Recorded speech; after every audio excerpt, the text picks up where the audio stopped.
Start అయింది కదా వాళ్ళకి ఎంప్లాయీస్ స్టార్ట్ అయింది కదా స్టార్ట్ అయింది కదా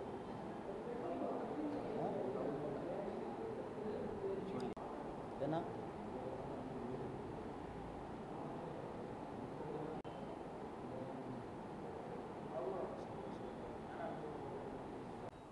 ఇవాళ ఆంధ్రప్రదేశ్లో కూటమి ప్రభుత్వం ఫెయిల్ అయింది. విద్యా వ్యవస్థను కుంటుపడతా ఉంది. వాటి గురించి జవాబుదారితనం విద్యాశాఖ మంత్రికి కానీ కూటమి ప్రభుత్వానికి కానీ లెక్కలేనితనంగా వ్యవహరిస్తూ ఉంది. అందువల్లనే ఇవాళ రాష్ట్రంలో ప్రధానంగా 10వ తరగతి ఫలితాలను చూసినట్లయితే వాటికి సంబంధించి 10వ తరగతి పరీక్షల నిర్వహణలో కూడా ఈ కూటమి ప్రభుత్వం సాక్షాత్తు కడప జిల్లాలో ఇంత పెద్ద ఎత్తున ఇవాళ కూటమి ప్రభుత్వం తెలుగుదేశం ప్రభుత్వం మహానాడు కార్యక్రమాన్ని పెద్ద ఎత్తున అంగరంగ వైభవంగా జరుపుకున్నామని చెప్పి ప్రకటిస్తూ ఉన్నారు. అదే సందర్భంలో ఇవాళ కడప జిల్లాలో 10వ తరగతి పరీక్ష సంబంధించి ప్రశ్నాపత్రాల లీకుల వ్యవహారం నుంచి మూల్యాంకనం వరకు ఇవాళ కూటమి ప్రభుత్వం నిద్రపోతూ ఉంది.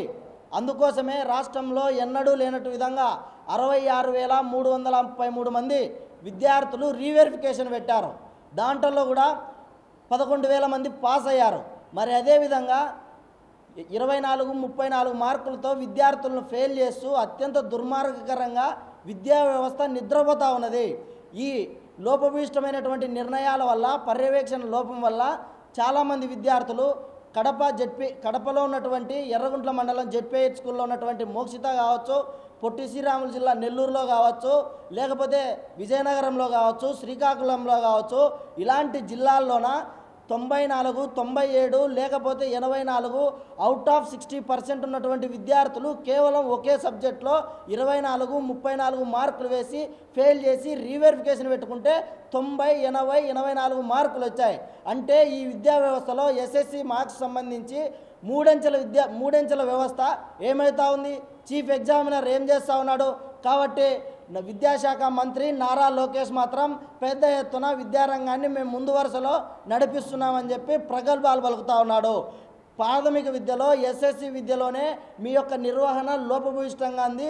దీనివల్ల విద్యార్థులు చీకటి రోజుల్లోకి నెట్టివేయబడతా ఉన్నారు. కాబట్టి నీ యొక్క కూటమి ప్రభుత్వం, నీ విద్యాశాఖ మంత్రి, నీ యొక్క యంత్రాంగాన్ని సరిచేసుకోవాల్సినటువంటి అవసరం ఉంది. ఈ రాష్ట్ర విద్యార్థులకు జవాబు చెప్పాల్సినటువంటి అవసరం ఉంది.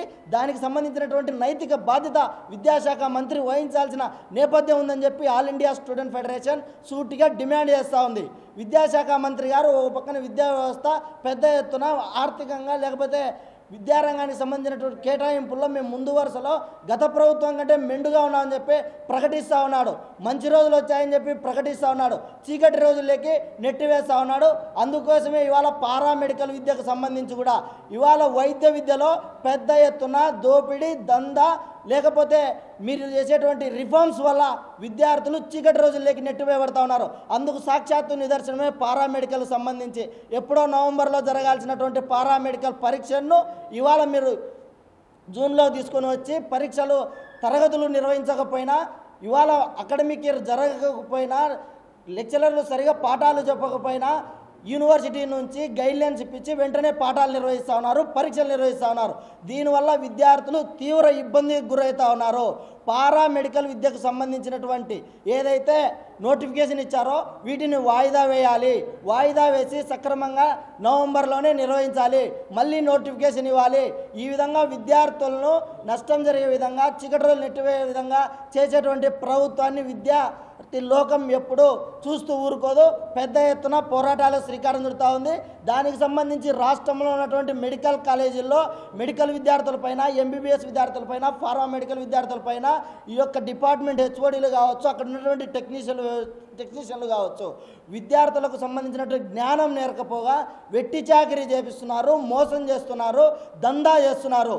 అదే పద్ధతుల్లో ఇవాళ కడప రిమ్స్ మెడికల్ కాలేజీలో ఇవాళ పారామెడికల్ విద్యార్థులను 60% డీటైన్ చేస్తూ పరీక్ష రుసుము కట్టించుకోకుండా చేస్తున్నటువంటి హెచ్ఓడి ఇవాళ శోభారాణి గారు విద్యార్థులపై ఎంత నిరంకుశంగా నిబద్ధత లేకోకుండా మాట్లాడుతున్నారంటే, విద్యార్థులంటే పారామెడికల్ విద్యార్థులంటే చిన్నచూపు లేదు, చిన్నచూపు ఉంది.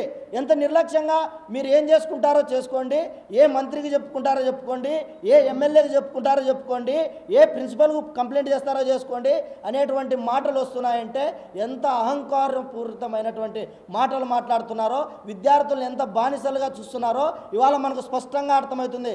కాబట్టి ప్రిన్సిపల్ సెక్రటరీ గారు, జిల్లా కలెక్టర్ గారు, విద్యాశాఖ మంత్రి మీరు ఆలోచన చేయాలి.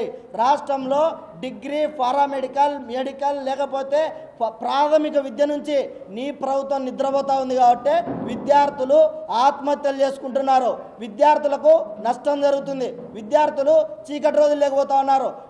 IIIT సీట్లు అండి, IIIT సీట్లు కోల్పోయినటువంటి విద్యార్థులు పదుల సంఖ్యలో ఉన్నారు. వాళ్ళ జీవితాలు ఎవరు తీసుకొని వస్తారు? ఎక్కడ న్యాయం చేస్తావు? విద్యాశాఖ మంత్రి మాత్రం ప్రగల్భాలు పలుకుతున్నాడు, తప్పులు మాట్లాడదని చెప్పి మాట్లాడుతూ ఉన్నాడు. దీన్ని అభినందించాల్సిన అంశమే. మన ప్రభుత్వం మనం దృష్టి పెట్టాల్సింది విద్యాశాఖ పైన, లేకపోతే ప్రభుత్వం బాధ్యత పైన, ప్రజా ఆరోగ్యం పైన అని చెప్పి చెప్తా ఉన్నాడు. కానీ విద్యార్థులకు ఏమన్నా నైతికంగా చేస్తూ ఉన్నారా? మోసం జరుగుతూ ఉంది. ఈ కూటమి ప్రభుత్వం విద్యార్థులకు న్యాయం చేస్తుందని చెప్పి భావించడం లేదు. కాబట్టి వెంటనే విద్యాశాఖ మంత్రి నైతిక బాధ్యత వహించాలి, వైద్య శాఖ మంత్రి నైతిక బాధ్యత వహించాలి.